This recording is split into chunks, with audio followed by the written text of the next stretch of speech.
of the year, and if you would please call the roll. Senator Allen. Here.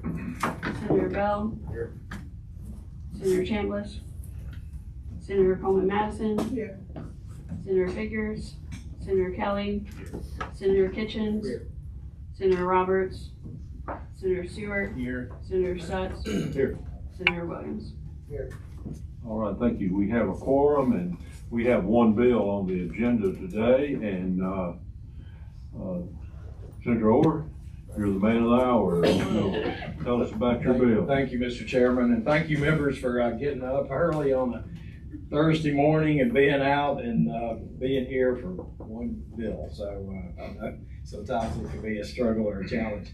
You know, this is an important bill, and the reason is it would get the government out of the way of allowing 14 and 15-year-olds to have the opportunity to work after school, etc., without permission of the government.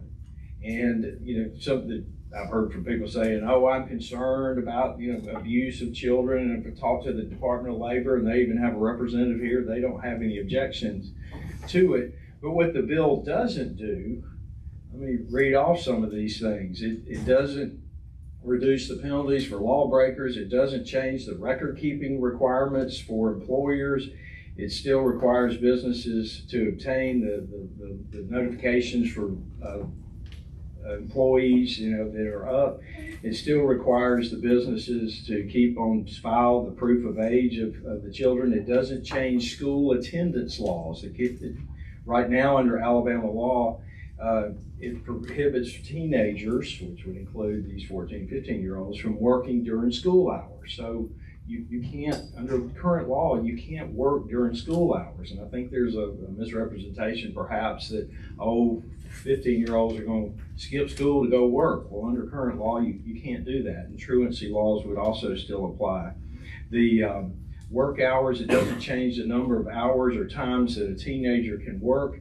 Under state and federal law, that the number of hours and times a day are still limited. And then it doesn't lift any restrictions on dangerous occupations. In other words, I've heard, oh, you're going to have 14-year-olds out there driving backhoes or around heavy equipment or construction and things like that.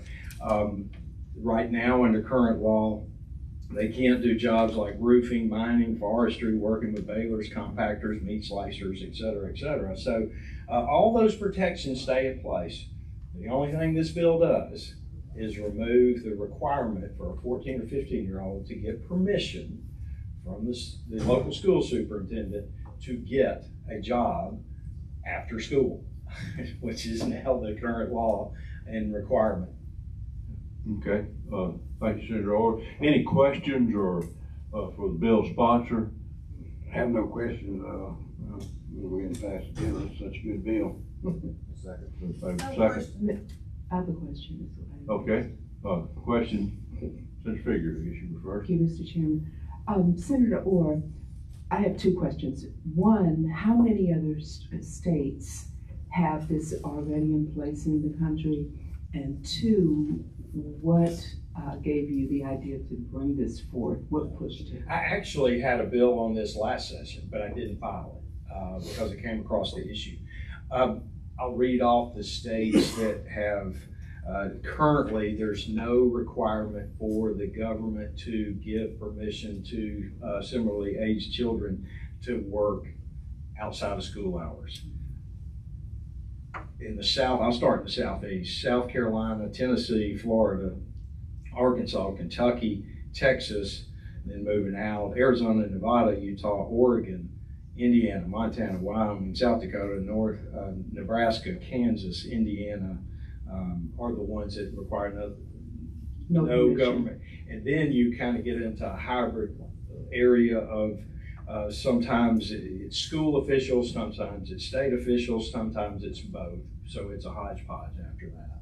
Is there anything, okay, and the second question was what pushed you to bring it? You said you had it last session. Yeah, I can't remember what state passed something. I think it was Arkansas recently passed something of this nature. And like I said, Well, you all know I have a lot of bills. I saw it, I got a bill drafted, I didn't drop it, it was later in the session, so I decided to wait till this session. And is there something, last question, I'm sorry, Mr. Chairman, I have three. Is there something in place to make sure that if the students' grade point average or their work in school is going south? I would say that's certainly a parental jurisdiction, that the parents, if Johnny wants to go work at McDonald's after school, the grades start slipping, then the parents would say, Johnny, your grades are slipping, you're gonna have to quit your job, or your grades gotta be a certain level before we're gonna allow you to do that, and let the parent be a parent. So are the parents giving them permission to work as well? Well, There's nothing in here that says. no, well, I'm just talking about, that'd be a family I understand. decision. Thank you, Mr. Chairman. Other questions? Yes.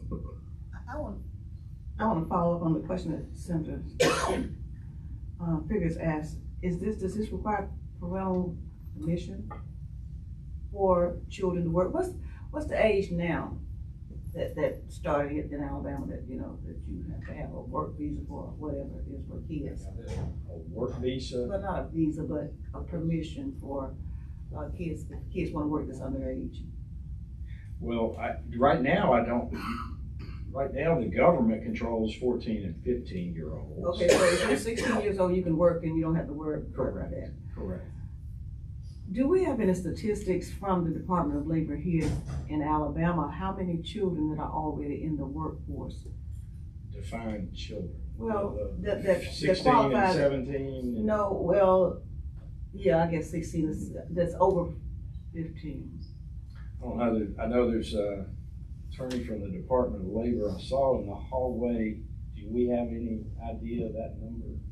Not off the top of our heads, we can get it for you. Do we have any, since right now you have to have, as you said, the government's permission, if you are below 16, right? Do we have any statistics on how many children that are below 16? We certainly should have that. Yeah, we would have, LMI, we have an LMI division that keeps statistics. I'd be happy to ask them to either find it or generate it for you. We don't have any idea? I mean. I can see that because you're talking about 140 plus LEAs out there, and the superintendent in Prattville gave permission to some children that there's probably no roll-up accountability across all the LEAs to aggregate that data. They just know about it in Prattville or Clark County Schools or wherever you are.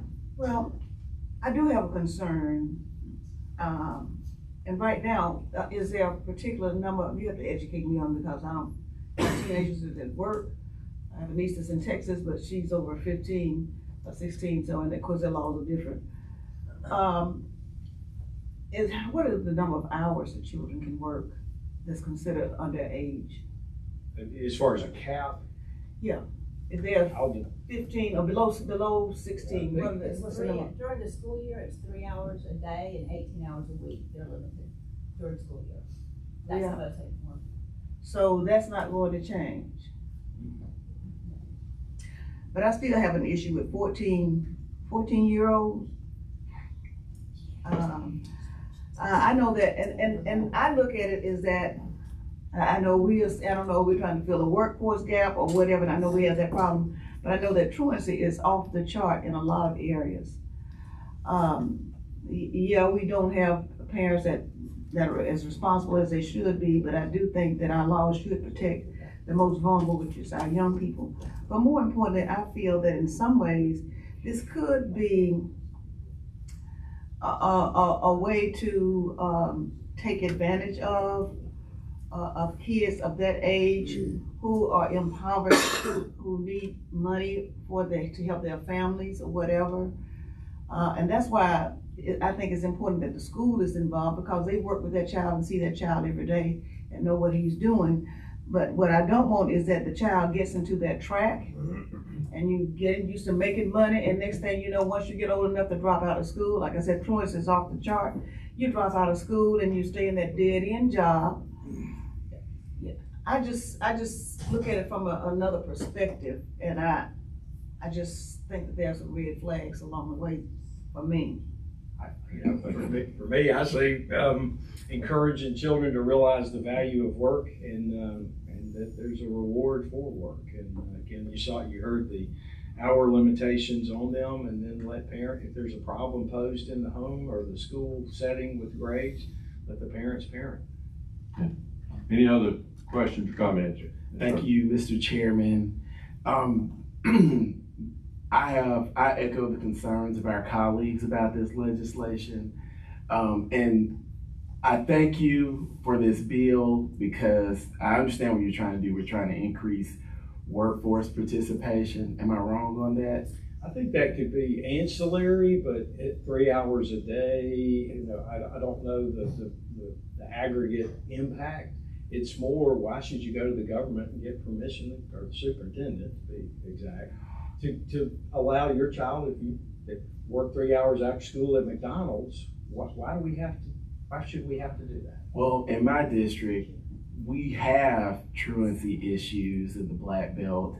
And so my concern is the same as Senator Coleman Madison, is you get caught in this rat race and you start paying bills and eventually you drop out. And nationwide, I think this bill has come at a very inopportune time because nationwide we are seeing an increase in child labor violations. And I think we all should be concerned about that and try to find other creative ways to increase workforce participation and not just with our children.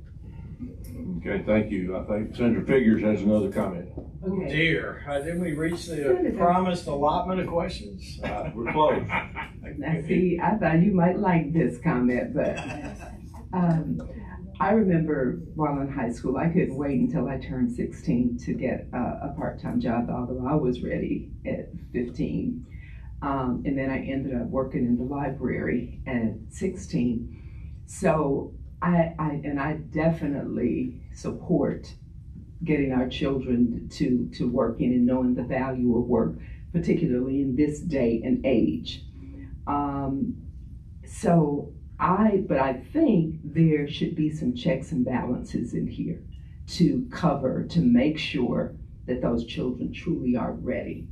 As you know, during this day and age too, we're a little bit less mature at certain ages than we were many years ago. So I want to make sure that the kids are going to have that opportunity, but I want there to be some checks and balances. They need to get permission from somewhere. I mean, it needs to be on file somewhere. And to me, I think it should be the parents. They should have it should be a written permission or a form that is developed so the parent actually knows that this child is working or their whereabouts after school or whatever. And also it should be on their record at school so that there could be I guess a closer watch on this child to make sure that they don't fall behind in their studies. Because I think that building that foundation for a good education is important. And as Senator Coleman Madison said, we want to make sure that they continue their education, that they stay in school as well. But even not only just to help their families, I just wanted money to be able to buy clothes and shoes. So, I think it's great to give them that opportunity. So I will probably be coming with an amendment. I'll vote to get it out today, but I will definitely be coming out with an amendment or so. Thank you. Senator Bell. Senator Allen, do you have a? Yes, sir. I'm on the second motion made by. All right. Let's call the roll, please. For a motion for a favorable report. Senator Allen. Aye. Senator Bell. Aye. Senator Chambliss. Senator Coleman Madison. Abstain. Senator Figures. Aye. Senator Kelly. Aye. Senator Kitchens. Aye. Senator Roberts. Senator Stewart. Abstain. Senator Stutz. Aye. And Senator Williams.